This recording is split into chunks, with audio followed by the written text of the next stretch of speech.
Sveiki visi Linelis Ride kanalo žiūrovai, šiandien su jumis dar vienas raudonas Ducati. Šį kartą Ducati Multistrada 1200S. 110 kW, 119 N ir 220 kg. L formos variklis ir iš tikrųjų šitas motociklas man labai patinka. Pradėsiu gal nuo to, kad prieš tai, kai važinėjau su Street Fighteriu, negalėjau labai taip iš tikrųjų suprasti visgi kam tas motociklas skirtas ir man tas jo visas valdymas, sakykime, buvo kažkiek tai, nežinau, aš manau, galbūt prie jo reikia įpras, galbūt su jo reikia nuvažiuoti kokius 5-7 tūkstančius kilometrų, kad jisai iš tikrųjų tau patiktų. Atrodo jisai labai gražiai, dėl šito turbūt, niekas nesiginčys, bet kažkas su juo buvo ne taip. Kai aš atsisėdau ant šitos Multistrados, tai yra 2011 metų modelis, aš nuo pat pirmo kilometro pajaučiau, kad wow, man patinka, man yra žiauriai smagu, važiuojam. Konkretus motociklas turim terminionį išmetimą, kadangi tai yra L formos variklis, tai iš tikrųjų turim labai gerą garsą. Išmetimas taip pat prideda papildomų efektų. Kadangi tai yra S modelis, tai turim priekį ir gale Öhlins reguliuojama elektroniškai pakaba, Ducatis, Brembo stabdžiai, papildomai savininkas yra užsidėjęs sliderius. O šiaip motociklas yra pakankamai standartinis. Dažniausiai komplektuojam tokie motociklai yra su galiniam daiktadėžėm, šoniniam galiniam ir jisai labiau yra skirtas kelionėm. Nežinau, man kažkaip net negalėčiau įvardinti, kad tai būtų mano tipo motociklas, bet kuo toliau, tuo man labiau pradeda patikti šie motociklai. S1000XR, Ducati Multistrada, norėtųsi labai dar pabandyti, ten yra daug visokiausių modelių, Pikes Peak ir taip toliau, tai tikrai yra dar ką bandyti, ką aptarinėti ir taip toliau, bet man toksai, nežinau kaip čia įvardinti, sakyčiau, toksai sport touringas, ne, sport touringas labiau būtų kaip Britva, čia toksai kaip sport touring adventure, aš sakyčiau, mano toksai suvokimas. Tai turi tokį motociklą, su kuriuo tau patogu važiuoti, su kuriuo tu nevargsti ir kuris turi labai didelį potencialą ir nei kiek neatsilieka nuo galingiausių Britvų. Tai, sakykime, šitas motociklas yra su 110 kW, vėliau augo ir po to jie turėjo V4S, V4, tai yra variklis toks pats, kaip jie dėdavo į superbaikus. Aišku, šiek tiek pasikeičia, sakykime, bėgių perdavimo santykis ir taip toliau, bet iš principo tai yra tie patys varikliai. Kaip ir dabar padarė BMW su M1000XR. Tiesiog įdėjo RR variklį ir turim dar vieną unikalų motociklą. Nu ką, lėkiam, parodysiu daugiau, kai važiuosiu jau ant motociklo. Tai va, aš jau ant motociklo. Viskas čia labai gerai, platus vairas, keilės užvedimo sistema, 2011 metai, smart ir inovatyvu. Informatyvus displejus, važiavimo režimai Sport, Touring, Urban arba Enduro. Nežinau, Enduro gal ne visai čia Enduro su 17 ratais, bet tai vadinasi mode. Dvi peleninės, vienoj saugikliai, kita tuščia, galima kažką tai labai minimalaus įsidėti. Dempferis, visokiausios informacijos, ranges, sąnaudos momentinės, sąnaudos vidutinės, tripai, temperatūra, oro, trip time'as, išsikrauna raktelio baterija, tada čianai irgi motociklas pravažiavęs beveik 303 tūkstančius. Kol kas su juo viskas labai gerai. Priekinis stikliukas irgi mechaniškai reguliuojasi, tai norėtųsi man šiek tiek aukštesnė, bet toks koks yra irgi puikiai atlieka savo funkciją. Ir garsas, žinoma. Na ką, važiuojam.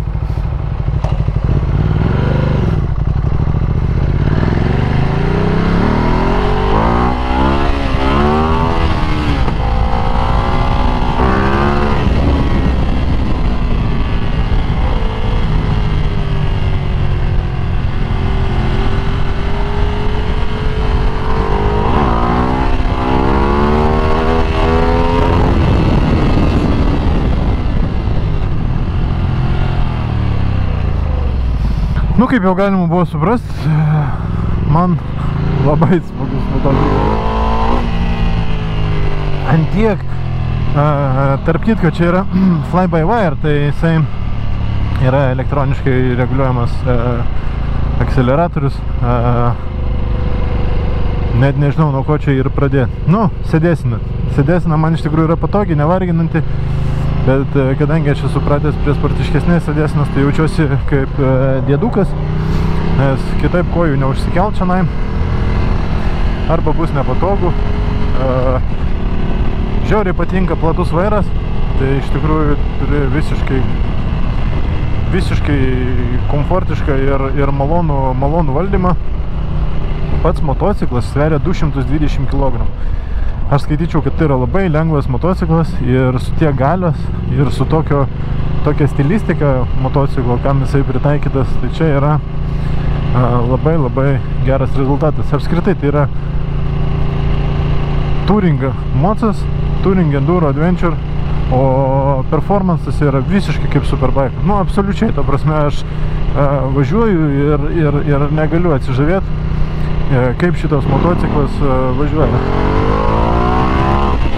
Tiesiog, tai yra kažkoks tai, sunkiai paaiškinamas dalykas. Aišku, čia yra senas motociklas, jau yra nauji, jau yra V4, jau yra 200 plus arklio galių ir ten viskas dar yra kitaip. Bet kol kas turime šitą. Tai, sakau, jau man vis labiau pradeda patikti tokie motociklai. Aišku, aš nesakau, kad, sakykime, Britvos ten atsibosta ar dar kažką, bet šiaip su tokiu motociklu yra labai patogu. Tu susitinki su draugais, išvažiuoja ratu, kad tu niekur neatsilieki. Tau reikia nuvažiuoti į darbą, tu važiuoji, tu niekur neskubi, ramiai savo važiuoji. Nu tai yra iš tikrųjų labai universalus daiktas. Surinkimo kokybė, tai iš tikrųjų, kai pradedi ardyti, ten turbūt, sakykime, Ducatis turi savo itališkų niuansų, bet šiaip viskas, ką tu palieti, yra tvirta, fundamentalu, nieks nebarška, nieks netraška, bent jau kol kas ir konkrečiame motocikle. Apie pakabą dar daug negaliu pasakyti, nes iš tikrųjų tai nebuvo kažkokių tai čia nelygumų, kur galima būtų įvertinti, kaip reaguoja ta elektroninė pakaba. Bet šiaip man labai faina.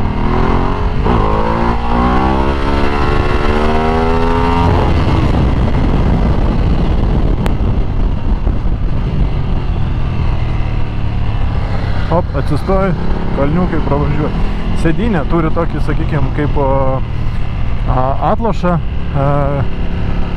tokį nedidelį, bet vis tiek jisai labai daug suteikia to tokio komforto. Tu atsisėdi ir tu sėdi tvirtai, tu niekur nesiblaškai iš tos vietos ir tu esi vietoje.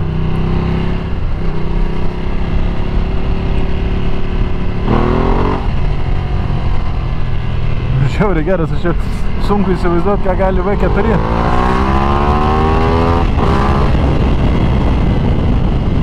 Va, atsistoji, pašoki ir pervažiuoji kalniukus, niekieno netrukdydamas. Šiaip pakankamai informatyvus displejus, tikrai labai didelis, gerai matosi, saulė šviečia, vis tiek viskas puikiai matosi. ABS stabdžiai, stabdžiai iš tikrųjų yra kaip ir visose Ducati, yra tikrai labai įspūdingi stabdžiai. Tai yra Brembo, tai yra daug elektronikos ir tas viskas veikia.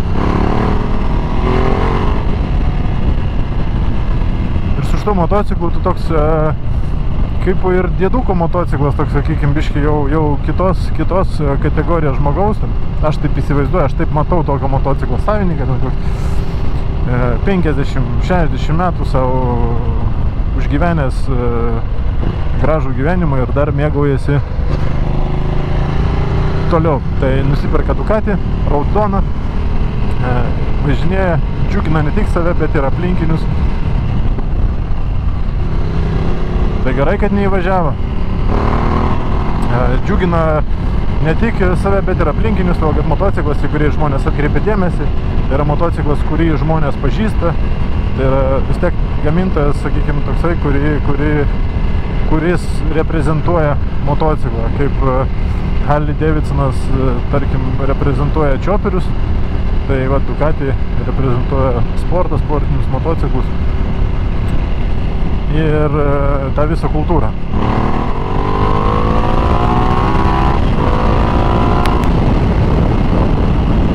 Tai va, išvažiavau šiek tiek tokio užmiesčio keliukų pavažiuoti, tai posūkiai, kalniukai ir Labai gerai, labai gerai. Čia yra mūsų keliukas. Mes jame dažnai išvažiuojam prasivažiuoti, bet važiuojam dažniausiai į vieną pusę, atgal tas kelias nelabai pažįstamas, bet į priekį viskas smagu.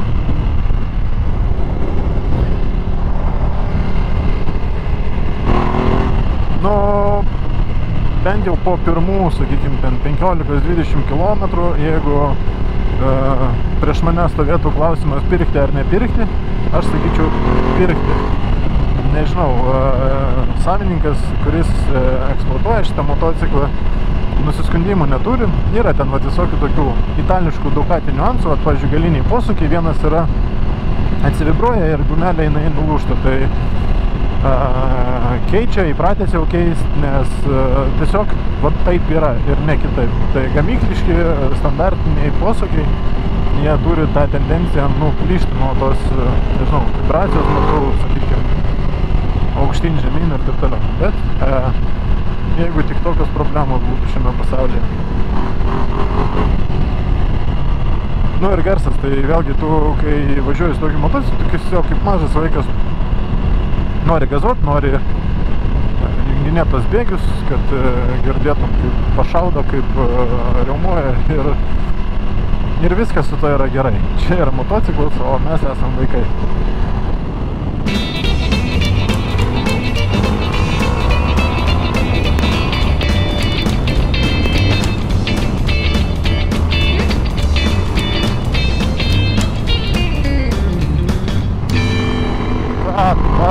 Kaip jis posūkius išima, kaip jisai važiuoja, tai čia yra sunku net nupasakoti, čia reikia paimti ir pajausti.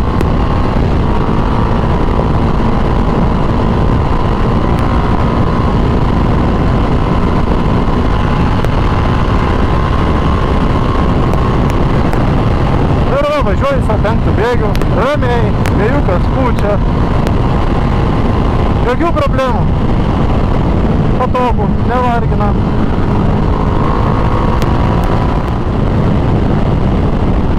Aš kažkada turėjau Afriką, su Afrika važinėjau, yra apžvalga tas Afrikos ir tenai, sakykime, tuo pačiu keliu važiavom, linguoji savo komfortiškai ir 70 km pasivyti, sakykime, Britas arba su jomis išsilaikyti yra, labai sudėtinga ir praktiškai neįmanoma. Visi moka važiuoti ir, sakykime, tai yra jau tokia dalia, tokia situacija. Bet kas liečia, sakykime, va tokį motociklą, tai tu kuo puikiausiai važiuosi su visa savo kompanija Britų ir niekas nuo tavęs niekur nepabėgs.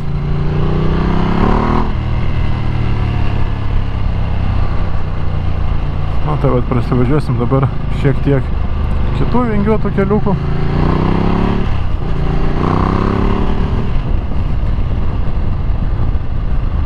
Šilta, čilo oras, labai daug motociklų ir labai smagu, jau neužilgo sezono atidarimas, bet dabar galvoju, kad jau kai jūs žiūrėsit šitą video, tai jau bus sezonas, manau, atidarytas.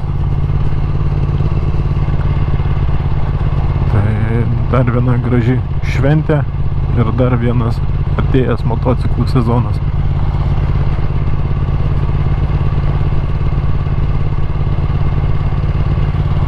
Nu, bet lėtai su ją važiuoti galima, bet nereikia. Ne tam jisai skirtas. Jis nemėgsta tokio greičio. Ir jisai toksai važiuoja antrų bėgius, tai toks tamposi, jisai ne visiškai motociklas ne savo vietoj važiuodamas tokiu greičiu.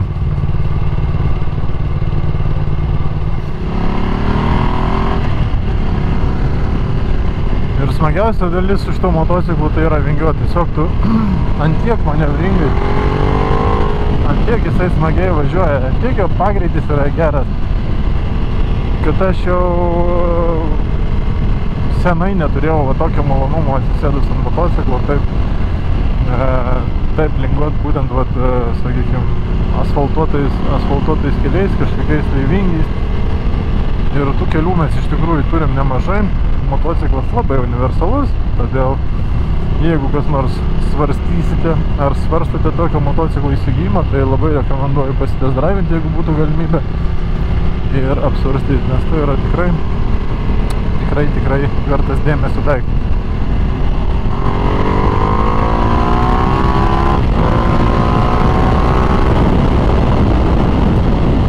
Ir aišku, Multistrada yra ne šiaip išrinktas Motorcycle of the Year, ne vienais metais. Ta prasme, eilę metų jis buvo ir yra renkamas geriausias metų motociklas. Ir tikrai turi už ką jis būti išrinktas ir turėti šitą titulą. Tai yra visiškai sportinio motociklo dvasia.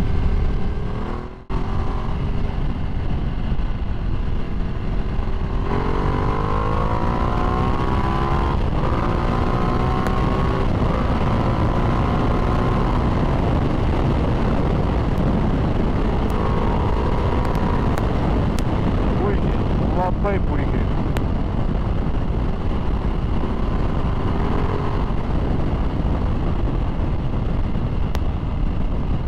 Kai man patinka. Man net iš tikrųjų yra sunku kažkaip tai bandyti papasakoti, nes tiesiog galvoj viskas išnyksta.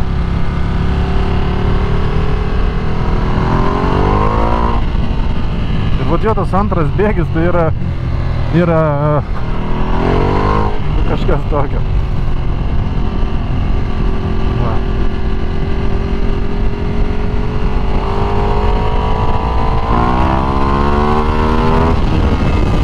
Nieko daryti nereikia, tiesiog atsukti rankeną. Čia dar yra autopilotas mechaninis. Gali užsisukti rankeną, užsukti ir tau laikys greitį. Nu, rankeną pasukta tam tikroje pozicijoje ir to pasekoje turėsi tą greitį.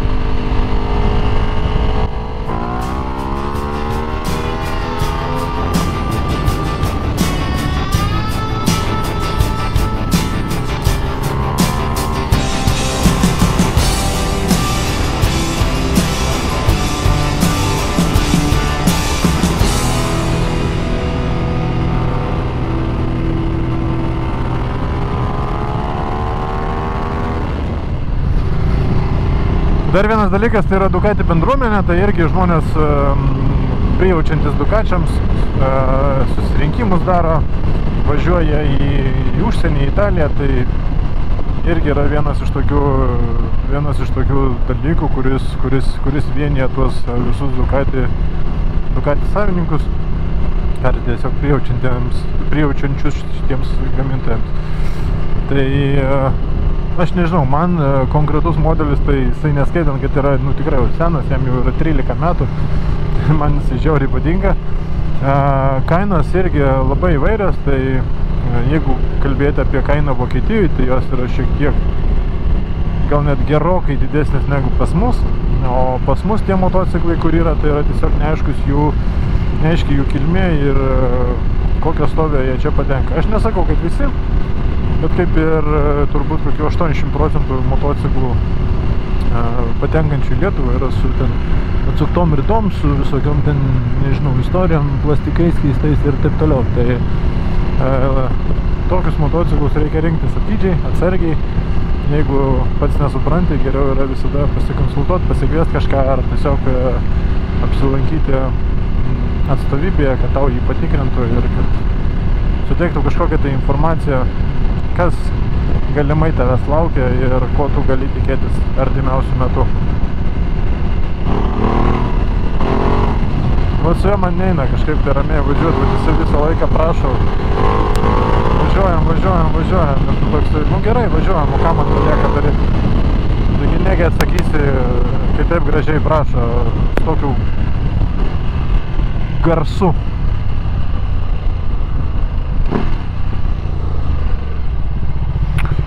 Nu, kaip ir galėčiau pakomentuoti, kad šipuotas padangas jau galima būtų ir nusimauti. Arba lipduką nusiklijuoti. Jau pats laikas, gegužės pradžiai, tą padaryti.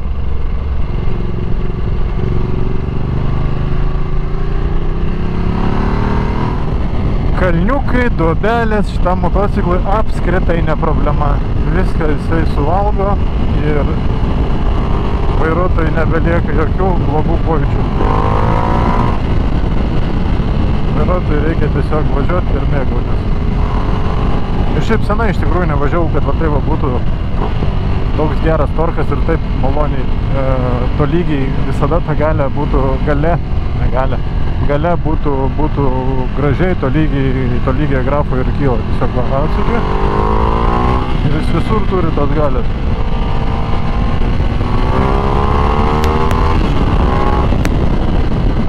Tai va, iš tikrųjų daug aš čia nepripasakau, tiesiog čia buvo gal labiau toksai, tiesiog kaip man atrodo, mano emocijų.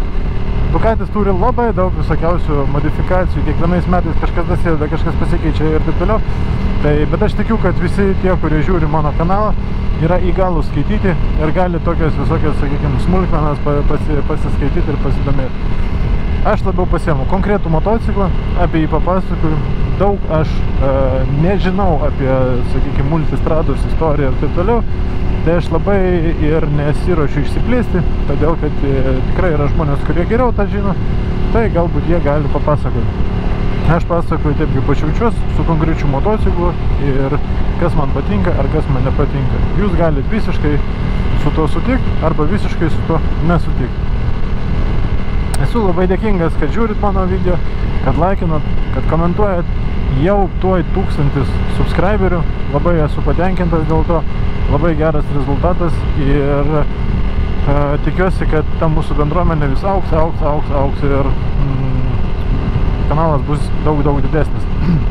Dar noriu paminėti, kad mūsų kolektyvas pradėjo podcastą, tai vadinasi Blade Riders kanalas. Ir tenai vyksta podcastas, tai tenai šnekėsim apie daug visokiausių dalykų, apie važiavimus, apie visokius renginius, apie savo akcijas organizuojamas ir taip toliau, apie struktūrą. Jeigu norit prisijungti, ką reikia padaryti, kaip reikia padaryti, tai įdėsiu nuorodą po savo video, galit pasiklausyti, labai gerai podcastas, galit važiuoti mašinai, tiesiog įsijungti, pasiklausyti, kokias mes nesąmonės ten šnekam ir parodysim, ką mes dar veikiam. Ką, ačiū Jums, gražios dienos, tikiuosi, kad Jūsų diena bus tokia graži, kaip ir šiandien mano. Iki pasimatymo kitose video.